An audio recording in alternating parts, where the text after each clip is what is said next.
ഇന്ന് നമുക്ക് ഒരു സെമി സിൽക്കിൽ ഒരു ബഡ്ജറ്റ് ഫ്രണ്ട്ലി ആയിട്ട് വന്നിരിക്കുന്ന സാരിയുടെ കളക്ഷനാണ് കാണിക്കുന്നത്. നല്ല ലൈറ്റ് വെയിറ്റ് ആയിട്ട് ഒതുങ്ങി കിടക്കുന്ന നല്ലൊരു സ്മൂത്ത് ആൻഡ് സോഫ്റ്റ് ആയിട്ടുള്ളൊരു മെറ്റീരിയലാണ്. ചെറിയൊരു ബോർഡേഴ്സും കൊടുത്തിട്ടുണ്ട്. ബോഡിയിലും ചെറിയൊരു ത്രെഡ് വീവിൻ്റെ, അതായത് ഒരു സ്വല്പം ഒരു ആൻറ്റിക്സറി വീവ് ഒരു പാറ്റേൺ ആട്ടോ ബോഡിയിൽ വന്നിരിക്കുന്നത്. പക്ഷേ നല്ലൊരു എലഗൻസ് ഉണ്ട്. നമ്മൾ ഉടുത്തു കഴിഞ്ഞാൽ നല്ലൊരു ഭംഗിയുള്ള സാരിയാണ്. ഇതിൻ്റെ റേറ്റ് വരുന്നത് 1190 റേറ്റ് വരുന്നത്. ചില സാരിയുടെയൊക്കെ റേറ്റ് ഞാൻ ഈ പറയുമ്പം പറയാൻ വിട്ടുപോകുന്ന കേട്ടോ ഇൻട്രൊഡക്ഷനിൽ. അപ്പോൾ യൂട്യൂബിൽ എൻ്റെ താഴെയൊക്കെ കുറേ കമൻസ് വരും, റേറ്റ് പറഞ്ഞില്ല എന്നാൽ ചിലപ്പോൾ ഞാൻ വിട്ടുപോകുന്നതാണ് പറയാനായിട്ട്. ഇന്നലത്തെ സാരിയുടെ റേറ്റ് പറഞ്ഞില്ല എന്ന് പറഞ്ഞിട്ട് ഒത്തിരി പേര് കമൻറ്റ് ചെയ്യുന്നുണ്ടായിരുന്നു. അപ്പോൾ പിന്നെ പറഞ്ഞോന്നൊരു ഡൗട്ട് വരും, അതുകൊണ്ടാണ് കേട്ടോ. അപ്പോൾ ഞാൻ പറഞ്ഞു എന്ന് വിചാരിച്ചിട്ട് അങ്ങ് കണ്ടിന്യൂ ചെയ്ത് പോകും. അപ്പം ഇന്നത്തെ സാരിയുടെ റേറ്റ് 1190 സെമി സിൽക്കാണ്. നമുക്ക് നല്ല ക്യാഷ്വലായിട്ടൊക്കെ ഉപയോഗിക്കാൻ പറ്റുന്ന നല്ല ബ്യൂട്ടിഫുൾ സാരി. അതിനകത്തൊരു 4 കളേഴ്സാണ് വന്നിരിക്കുന്നത്. നമുക്കൊന്ന് നോക്കാം. ഫസ്റ്റ് വന്നിരിക്കുന്നത് നല്ലൊരു പിങ്കിൻ്റെ ഒരു ഷെയ്ഡ്. പിങ്ക് എന്ന് പറഞ്ഞാൽ അല്പം ഒരു ചെറിയൊരു പർപ്പിളും കൂടെയൊക്കെ ബ്ലെൻഡ് ചെയ്ത് വരുന്ന പോലുള്ളൊരു പിങ്കാട്ടോ. അതിൻ്റെ ഓൾ ഓവർ ദ ബോഡിയിൽ ഇത് ഇങ്ങനെയാണ് വരുന്നത്. നല്ല ലൈറ്റ് വെയിറ്റ് ആണ്, സോഫ്റ്റ് ആയിട്ടുള്ളൊരു മെറ്റീരിയലും. അത് ഇങ്ങനെ രണ്ട് സൈഡിലും ഒരു ചെറിയ ഗോൾഡൻ എന്ന് പറഞ്ഞാൽ ഭയങ്കര തെളിഞ്ഞ് നിൽക്കുന്ന ഗോൾഡൻ അല്ല, സ്വല്പം ഒരു ആൻറ്റിക് ബ്ലെൻഡ് ആയിട്ടുള്ളൊരു ഗോൾഡൻ ഷെയ്ഡിൽ വന്നിരിക്കുന്ന, എന്നാൽ എക്സാക്റ്റ് ആൻറ്റിക് ഷെയ്ഡും അല്ല. എന്നിട്ട് അതിൻ്റെ ബോഡിയിൽ കണ്ടോ ഇതേപോലെ അതിൻ്റെ തന്നെ ഒരു വീവ് ഡിസൈൻ. ഇങ്ങനെ നല്ല നമുക്ക് സ്റ്റൈൽ ചെയ്ത് കൊടുക്കാൻ പറ്റുന്ന ഒരു സാരി കേട്ടോ. നല്ല ലൈറ്റ് വെയിറ്റ് ആണിത്. അതേപോലെ തന്നെ നല്ല സോഫ്റ്റാണ് മെറ്റീരിയലും. പിന്നെ അതിൻ്റെ മുന്താണി വരുമ്പോൾ മുന്താണിയിലും ആ ഒരു വീവ് പാറ്റേൺ തന്നെ ദേ ഇങ്ങനെ കയറി വന്നിരിക്കുക കണ്ടോ. ഇതേപോലെ ആ ഒരു വീവ് പാറ്റേൺ തന്നെ വന്നിട്ടുണ്ട്. പിന്നെ അതിൻ്റെ ബ്ലൗസ് വരുമ്പോൾ നമുക്ക് റണ്ണിങ് ബ്ലൗസാണ്, സെയിം പാറ്റേണിൽ തന്നെ വന്നിരിക്കുന്ന ബ്ലൗസ് അല്ലേ. ഒന്നുകൂടെ നോക്കിക്കോട്ടെ കേട്ടോ. സെയിം പാറ്റേണിൽ തന്നെ വന്നിരിക്കുന്ന ബ്ലൗസ്. നല്ലൊരു ബ്യൂട്ടിഫുൾ സാരി, നമുക്ക് വാഷ് ചെയ്തൊക്കെ ഉപയോഗിക്കാൻ പറ്റുന്ന സാരി കേട്ടോ. നല്ല ഒരു സെമി സിൽക്കിൽ സോഫ്റ്റായിട്ട് ഒരു ബഡ്ജറ്റ് റേഞ്ചിൽ വന്നിരിക്കുന്ന സാരി. പെട്ടെന്ന് എടുത്തുകൊണ്ടൊക്കെ പോകാൻ പറ്റും. അടുത്തത് വരുന്നത് നമുക്കൊരു ബേജ് ടോൺ എന്ന് പറയുന്ന ഒരു ബേജ്, സെയിം പാറ്റേൺ തന്നെ.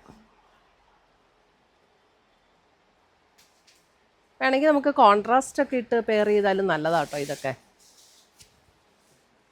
അല്ലേ. നമ്മുടെ ആ മെറൂൺ ബ്ലൗസൊക്കെ അതിനിട്ട് പെയർ ചെയ്താൽ നല്ലതല്ലേ. നമ്മുടെ ബ്രൊക്കേഡിൻ്റെ ബനാറസിൻ്റെ അതൊന്നും എടുത്തത് തന്നെ, അതൊന്ന് നോക്കാം നമുക്ക്.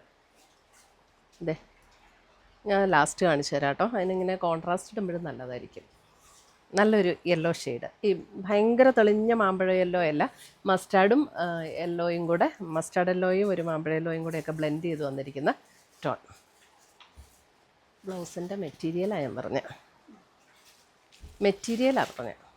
അടുത്ത് വരുന്ന ഒരു മോഫ് ടോണിലേക്കൊക്കെ വന്നിരിക്കുന്ന ഒരു ഷെയ്ഡ്.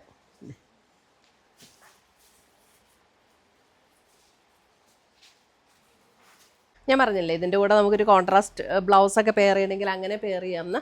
ഇത് കണ്ടോ, ഇപ്പോൾ ഈ യെല്ലോയുടെ കൂടെ നമുക്കിത് ഇങ്ങനെ ഈ ഗ്രീനൊക്കെ പെയർ ചെയ്താൽ നല്ലൊരു ഭംഗിയായിരിക്കും കേട്ടോ. യെല്ലോ വിത്ത് ഗ്രീൻ കോമ്പിനേഷൻ, ഇങ്ങനെ യെല്ലോ വിത്ത് ഗ്രീൻ. അപ്പോൾ ബ്ലൗസ് കുറച്ച് നല്ല റിച്ച് ആയിട്ട് നിൽക്കും. സാരി ഇങ്ങനെ ചെയ്യാം. അതേപോലെ തന്നെ ഈ മെറൂൺ അതിൻ്റെ കൂടെ, യെല്ലോയുടെ കൂടെ മെറൂൺ. ഇത് ഇന്നലെ ഞാൻ വിഷുവിൻ്റെ കളക്ഷൻ കാണിച്ചപ്പോൾ സെറ്റ് സാരിയുടെ കൂടെ ഈ ബ്ലൗസ് പീസ് കാണിച്ചിട്ടുണ്ടായിരുന്നു കേട്ടോ. ഇങ്ങനെ യെല്ലോ വിത്ത് മെറൂൺ കോമ്പിനേഷൻ വന്നാലും നല്ലതാണ്. ഈ യെല്ലോ വിത്ത് കുറച്ചും കൂടെ ഇതൊരു ഡാർക്കർ ടോണിലേക്ക് വരുന്ന ഒരു മെറൂൺ കണ്ടോ. അതേപോലെ ഈ പിങ്ക്,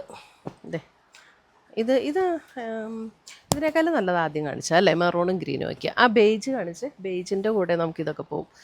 ഈ ബേജ് കണ്ടോ, ഈ ബേജിൻ്റെ കൂടെയൊക്കെ നോക്കി ഇങ്ങനെ ഇടുമ്പോൾ അത് കുറച്ചും കൂടി ഒരു റിച്ച്നെസ് തോന്നുമെന്ന് എനിക്ക് കണ്ടോ. ഇത് കണ്ടോ, നല്ല കുറച്ചൊരു ഡാർക്ക് മെറൂൺ ടോണിലേക്ക് വരും. കുറച്ചുകൂടെ ലൈറ്റർ മെറൂൺ വേണമെങ്കിൽ ഇങ്ങനെ പെയർ ചെയ്യാം. ഇത് ബ്ലൗസ് പീസ് സെപ്പറേറ്റ് ആട്ടോ, 290 പെർ മീറ്റർ. ബേജും ഗ്രീനും, എനിക്ക് തോന്നുന്നു ബേജിൻ്റെ കൂടെ കുറച്ചുകൂടെ മെറൂൺ നല്ലതാണെന്ന് തോന്നുന്നു അല്ലേ. ഇങ്ങനെയൊക്കെ പെയർ ചെയ്താലും നല്ലതാണ്. അപ്പോൾ അതിനകത്ത് ഇപ്പോൾ ബ്ലൗസ് പീസ് മാത്രമായിട്ട് വേണമെങ്കിൽ അങ്ങനെയും നമുക്ക് എടുക്കാം. സാരി ഇങ്ങനെ പെയർ ചെയ്യണമെങ്കിലും എടുക്കാം. ഇതിനകത്ത് സെയിം ബ്ലൗസ് പീസ് നമുക്ക് അവൈലബിൾ ആണ് കേട്ടോ. അപ്പോൾ അത് നമുക്ക് ജസ്റ്റ് നമ്മുടെ ഐഡിയാസ് വെച്ച് എങ്ങനെയാണെന്ന് വെച്ചാൽ നമുക്ക് എടുക്കാം. കുറച്ചുകൂടെ ഒരു റിച്ച് ഫീൽ വരും ഈ ബ്ലൗസൊക്കെ ഇടുമ്പോൾ. അപ്പോൾ ഇത്രയുമാണ് നമ്മുടെ ഇന്നത്തെ കളക്ഷൻസ്. ഇതിനകത്ത് ഏതെങ്കിലും പീസസ് ഇഷ്ടപ്പെട്ടതുണ്ടെങ്കിൽ ഒന്നുകിൽ നമ്മുടെ വെബ്സൈറ്റ് ത്രൂ പർച്ചേസ് ചെയ്യാം, അല്ലെങ്കിൽ നമ്മുടെ വാട്സപ്പ് ത്രൂ പർച്ചേസ് ചെയ്യാം. രണ്ടിൻ്റെ ലിങ്ക് വീഡിയോയുടെ കൊടുത്തിട്ടുണ്ടാവും. താങ്ക്